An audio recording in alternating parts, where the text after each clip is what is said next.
North Dakota Governor Doug Burgum surveyed the damage and the ongoing response efforts to historic wildfires in western North Dakota. He was joined by North Dakota National Guard, Insurance Commissioner, Ag Commissioner, and other emergency response officials.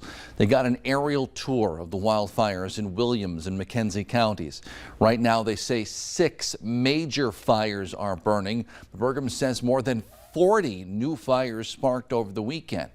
So far, 1 person has died, another is critically injured.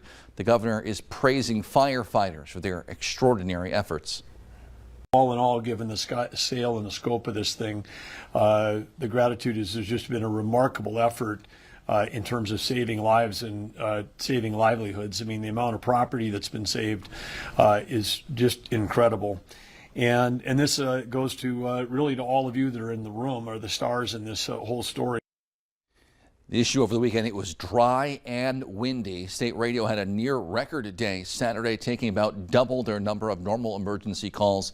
FEMA has authorized the use of federal fire management assistance grants to assist with the costs associated with the firefighting.